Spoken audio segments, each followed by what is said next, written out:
Mateus capítulo 14, versículo 22, nos diz assim: E logo ordenou Jesus que os seus discípulos entrassem no barco e fosse adiante para o outro lado, enquanto despedia a multidão. E despedida a multidão, subiu ao monte para orar à parte.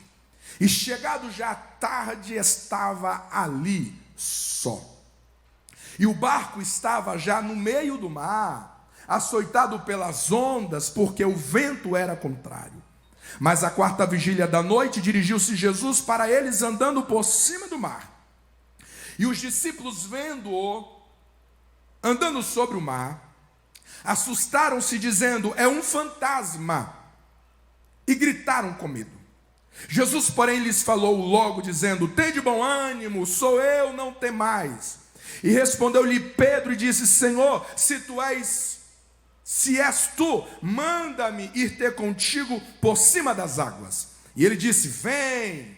E Pedro, descendo do barco, andou sobre as águas para ir ter com Jesus.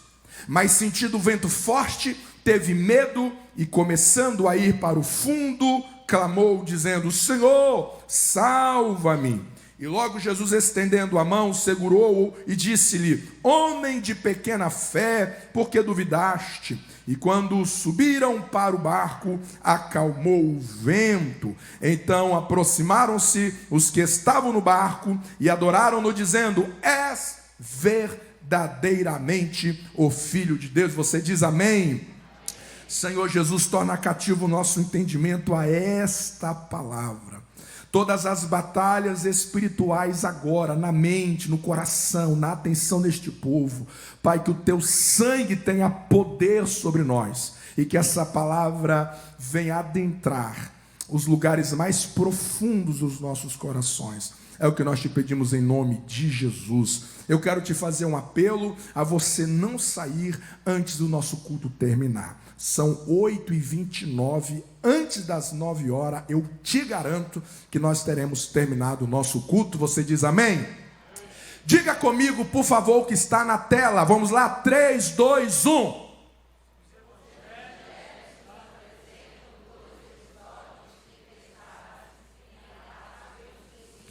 Os evangelhos nos apresentam 2 episódios, 2 acontecimentos sobre tempestades. Sobre tempestades. E sabe qual é a grande notícia? Quando você lê nos evangelhos os 2 relatos sobre tempestades, a grande notícia é que Jesus estava em todas elas.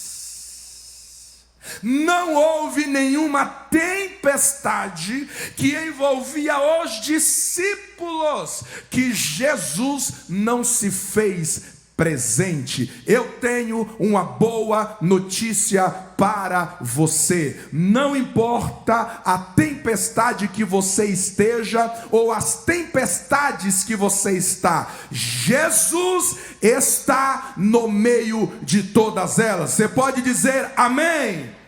Segundo lugar, como introdução, leia comigo 3, 2, 1. Essas 2 tempestades não foram causadas pelos discípulos. A primeira tempestade, Jesus estava dormindo no barco. A segunda tempestade, Jesus vem ao encontro dos discípulos. Mas em nenhuma dessas tempestades, elas foram resultados, consequências de uma desobediência. Você se lembra, por exemplo, que Jonas foi responsável por uma grande tempestade. Existem tempestades que nós geramos. Existem tempestades que são causadas pelas nossas palavras. Existem tempestades no casamento, na família, que são geradas exatamente pelas nossas escolhas. Eu nunca me esqueço de anos atrás conhecer a história de uma mulher que estava em um momento muito delicado do seu casamento. E no momento daquela tensão, aquela mulher, ela faz uma ameaça. Segundo ela fez uma ameaça ameaça de boca para fora. Foi apenas um choque que ela queria dar ao marido para ver se ele voltasse à razão daquele momento. E a palavra que ela liberou foi: se você quiser, pode ir embora. O que ela não esperava é que ele fez exatamente o que ela pediu. E como essa mulher se arrependeu, porque no momento daquela tensão, daquele calor, ela causa uma outra tempestade. Existem pessoas que são geradores de tempestades, existem pessoas que perdem empregos, porque elas geram tempestades lá. Existem pessoas que perdem trabalho, porque são pessoas chatas demais. Existem pessoas que aonde que elas estão, existem tempestades que acompanham elas, mas essas tempestades aqui que os discípulos enfrentaram não tem a ver com uma atitude errada que eles tomaram. Nem sempre os problemas que você vai enfrentar são consequências de uma semeadura imprudente que você tenha feito em algum momento da sua vida. É por isso que você precisa de discernimento.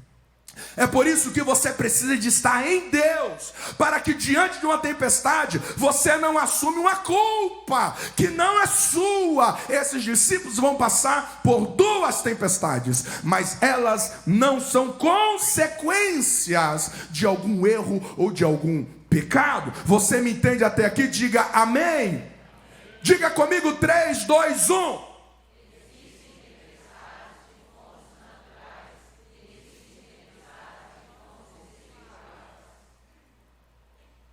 Essas duas tempestades que nós temos nos evangelhos, essa tempestade aqui que nós lemos, ela é uma tempestade de ordem natural. Você não encontra nenhuma evidência maligna aqui. É uma tempestade, acontece devido aos climas daquele momento, daquele dia, daquela noite, convergiram para uma tempestade. Existem estações do ano que tempestades são relativamente normais. Existem tempestades que são naturais. Agora, a outra tempestade, a primeira tempestade que Mateus relata no capítulo 8, essa tempestade tem fortes evidências que ela foi levantada por forças malignas. Jesus está indo para Gadara, Jesus está indo para uma terra para libertar um endemoniado. E quando ele estava indo nesse percurso, a Bíblia diz que veio uma grande tempestade. E qual é a grande evidência que nós temos na possibilidade daquela tempestade ter sido levantada pelos espíritos malignos, que não queria que Jesus chegasse em Gadara para libertar aquele endemoniado? É porque a mesma expressão que Jesus utilizou para repreender os demônios no Gadareno foi a mesma expressão que ele utilizou para falar com o vento e para falar com a tempestade. Existem tempestades que são naturais, existem problemas, existem adversidades que faz parte da vida. Você não precisa ficar cavando, você não precisa ficar querendo encontrar uma razão de demônio, uma razão de diabo, uma razão de Satanás. Pastor, o diabo está furioso comigo, porque todas as vezes que cabe o gás lá em casa, é na hora que eu vou fazer comida. Você queria que acabasse quando? Quando? Pastor, o diabo está furioso, porque eu fui multado. Tá, mas o que aconteceu nessa multa? Veio do nada assim, um demônio foi lá e te multou? Não. Existem coisas na nossa vida que faz parte. O pneu fura, você pega uma gripe, você pega uma dengue. E falando de dengue, gente, chacoalha a água lá na sua casa, em nome de Jesus. Pelo amor de Deus. Tem coisas que vem natural. A dengue veio, está vindo sobre muita gente. O Covid vem sobre muita gente. Existem pessoas que infartam, existem pessoas que acidentam. Existem pessoas que vivem tempestades que são naturais. Faz parte de um mundo caído. Faz parte de uma naturalidade da existência. Agora, existem tempestades que elas não são normais. foi orado esta noite a respeito de insônia. Existem insônias que elas são frutos, por exemplo, de efeito colateral de remédios. Efeitos colaterais de remédios. Agora, existem insônias que não. Existem perturbações noturnas que as suas fontes são malignas. São malignas. Eu nunca me esqueço, talvez eu já tenha contado aqui, na minha fase de 5 anos, por exemplo, eu lembro de ter tido várias noites turbulentas com bichos. Hoje eu sei que são demônios. E eu lembro de muitas noites eu amanhecer no quarto de mamãe e de papai, porque eu não conseguia terminar a noite. E eu estou falando de muito tempo. Eu lembro que quando nós mudamos para cá, na mesma idade, o Alejandro começou a viver as mesmas perturbações. Havia noite que nós acordávamos com o Alejandro gritando, e nós chegávamos no quarto, o Alejandro estava no canto, com os olhos arregalados, todo encolhido, como se estivesse enxergando um ser horrível e aterrorizante diante dele. Teve um dia que, quando nós deparamos com aquela imagem, eu lembrei das guerras da minha infância.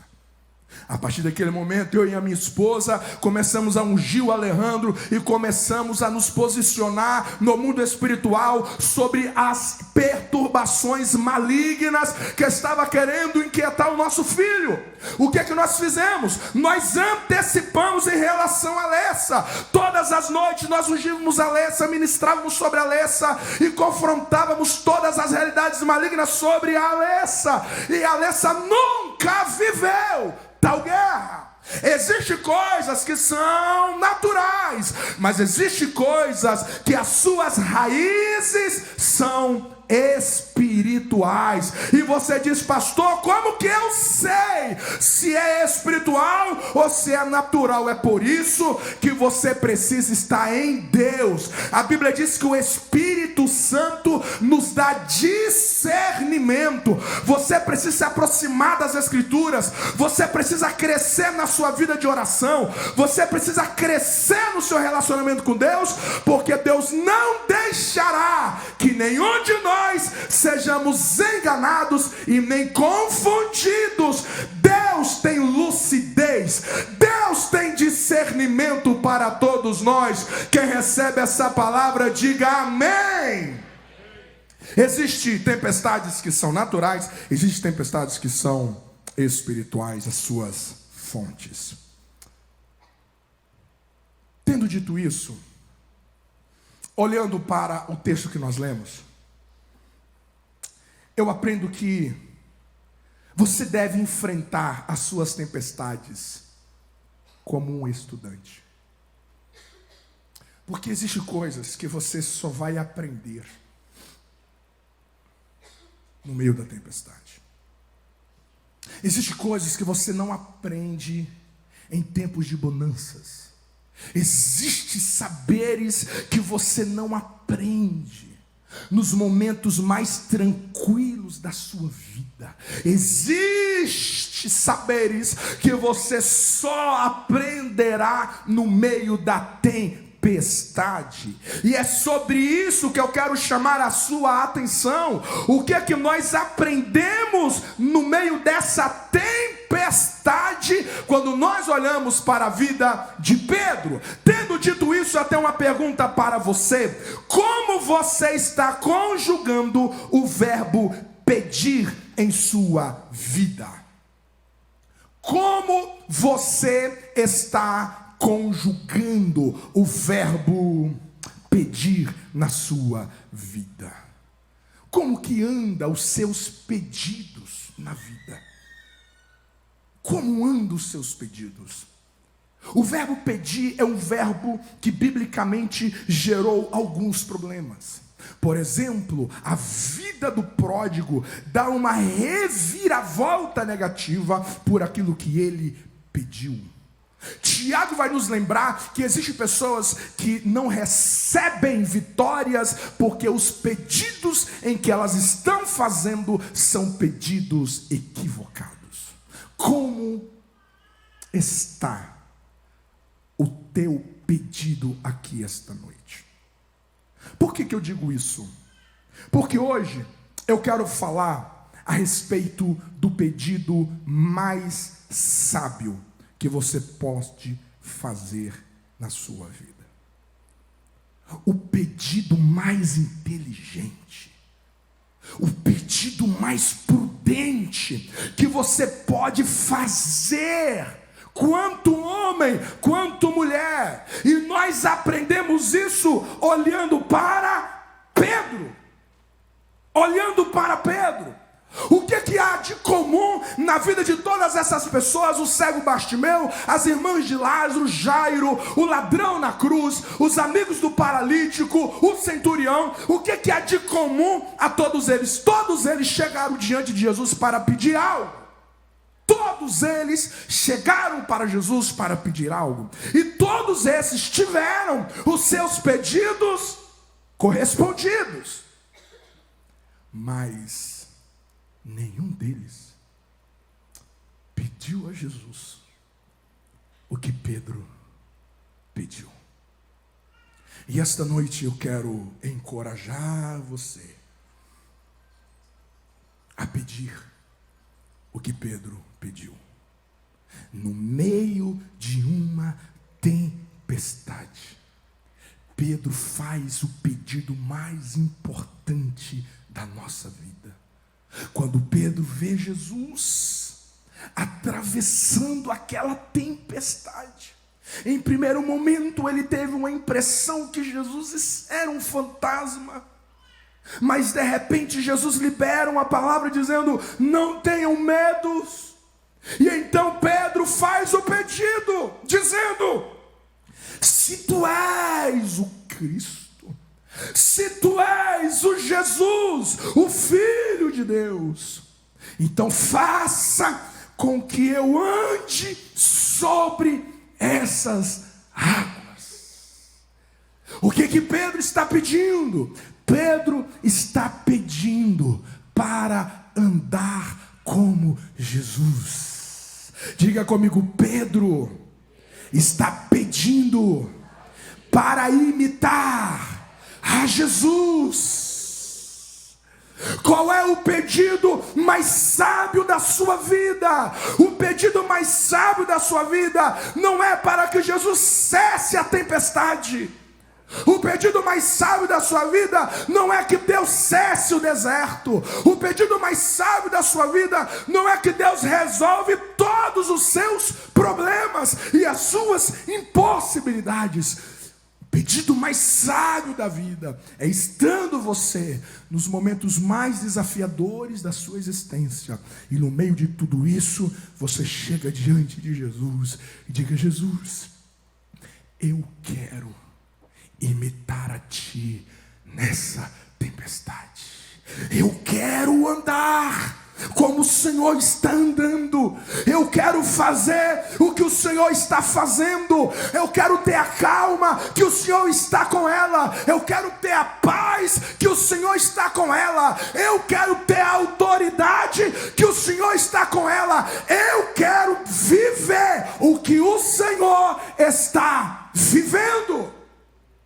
Eu preciso te dizer esta noite que todos nós chegamos diante de Deus com muitos pedidos. E eu não digo que você não deva fazê-los. Eu não digo que você deve inibir os seus diálogos diante de Jesus. Eu não te encorajo a você interromper as suas necessidades e não pedir mais nada para Ele. Não, o que eu quero te encorajar é que acima de tudo que você já tem pedido para Ele, você não pode deixar de fazer o pedido mais importante da sua vida. Eu quero andar como Jesus. Eu quero viver como Jesus. Eu quero imitar a Jesus. Muitas pessoas, quando nós vamos oferecer a Jesus a elas, muitas pessoas, quando nós dizemos: se você precisa receber a Jesus, essas pessoas dizem: eu já tenho Jesus no coração. Eu já tenho Jesus no coração. Mas a questão é, como que você tem Jesus no coração, mas você não quer imitá-lo? Como que você tem Jesus no coração, mas o pedido mais importante da sua vida, você ainda não fez?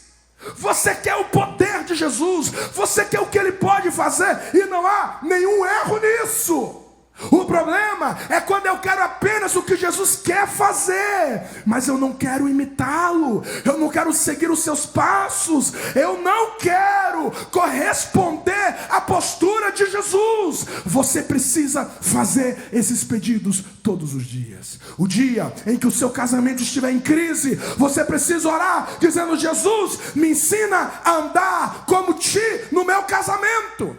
O dia que os seus filhos estiverem vivendo os seus piores momentos, você deve dizer: Jesus, eu preciso que o Senhor me ensine a andar como o Senhor no meio dessa tempestade. O nosso grande problema é que nós somos fascinados por soluções.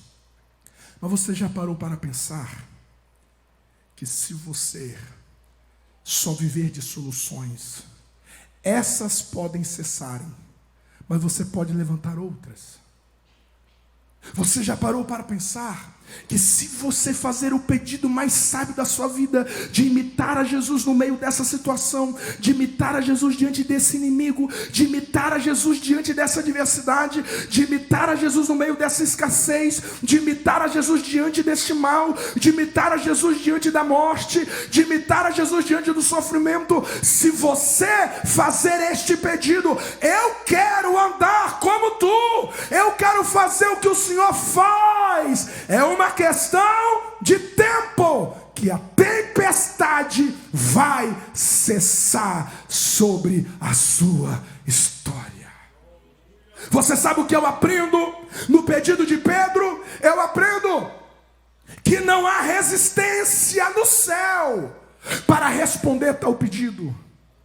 Nunca os céus vai dizer não quando você deseja parecer com Jesus. Nunca o céu vai dizer não para esta oração. Nunca Deus vai olhar para você e falar assim: eu não sei se eu vou te conceder isso, eu acho que eu vou te responder esta oração um ano que vem, eu acho que eu vou responder essa oração só no final da campanha, eu acho que eu vou responder esta oração só o ano que vem. Não! Se o teu pedido é: eu quero amar como Jesus, eu quero perdoar como Jesus, eu quero falar como Jesus, eu quero corresponder à vida como Jesus, Deus concede poder para a tua alma e para o teu coração. Você percebe que quando Pedro faz esse pedido, imediatamente Jesus diz: vem. Vem, vem, vem. Sabe o que isso quer dizer? Todo o poder que Deus concede a nós é para imitar a Jesus.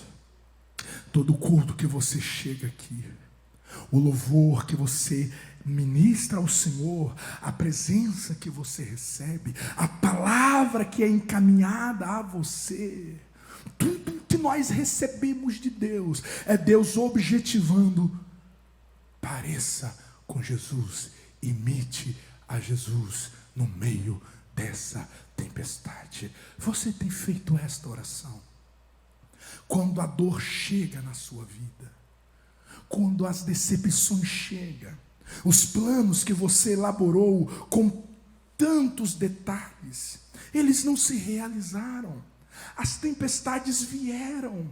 O que você faz? O que você faz quando você percebe que existem frustrações à direita, existem decepções à esquerda? O que você faz?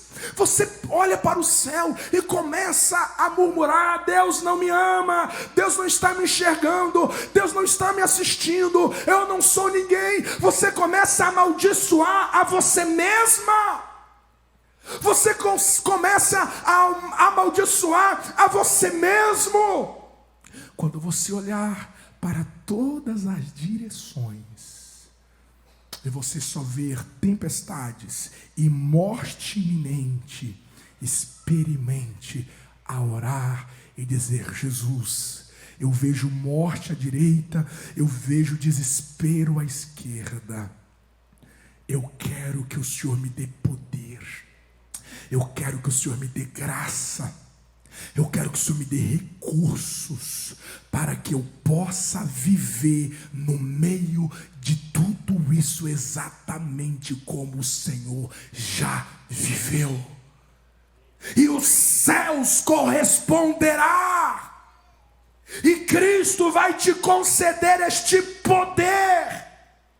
Jesus tem interesse que você imite Ele na tempestade.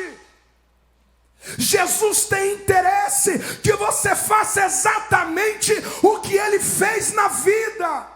Jesus tem interesse que você corresponda com a vida exatamente como Ele correspondeu. A mesma paz que encheu o coração de Jesus. A maneira pela qual o seu coração não azedou diante da traição de Judas, diante da negação de Pedro, diante das injustiças a Ele. Ele tem interesse que você imita Ele.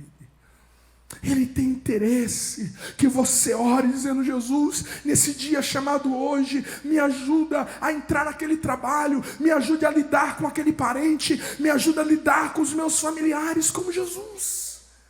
Eu quero andar sobre essa tempestade, eu quero andar como Jesus andou, no meio das adversidades. Eu não quero ver a morte como alternativa, eu não quero ver uma desistência como a minha alternativa, eu não quero ter a amargura como a minha alternativa. Eu quero andar como Jesus andou sobre a tempestade. Eu quero perdoar como Jesus perdoou. Eu quero amar o Pai como Jesus amou. Eu quero rejeitar o pecado como Jesus rejeitou. Eu quero viver a missão como Jesus a viveu. Jesus tem interesse. Você consegue acreditar que existem pessoas que já fizeram milhares de pedidos a Jesus, mas nunca orou dizendo: Jesus, no apagar das luzes, o que eu quero é imitar a Ti. No apagar das luzes, o que eu quero é caminhar como o Senhor caminhou. Eu caminho para o final, dizendo que a única maneira de você sujeitar aquilo que se levantou para te destruir é imitando a Jesus. A tempestade veio. Se Jesus não interrompesse, eles poderiam morrer. Se Jesus não cancela aquilo, eles poderiam perecer. E qual foi a única maneira que Pedro viu para que ele não morresse naquela tempestade? Foi fazer o que Jesus estava fazendo. Olha o que nós temos no texto: aquela tempestade que veio para matar os discípulos, Jesus está pisando em cima dela, Jesus está pisando sobre ela. Aquilo que veio para matar estava debaixo dos pés de Jesus. Quando Pedro viu aquilo, Pedro diz: eu também quero colocar debaixo do meu pé aquilo que veio me destruir. Eu quero imitar a Jesus. Você nunca vai conseguir sujeitar a você aquilo que veio te destruir se não for mediante a imitação a Jesus. Você nunca vai conseguir vencer essa tempestade.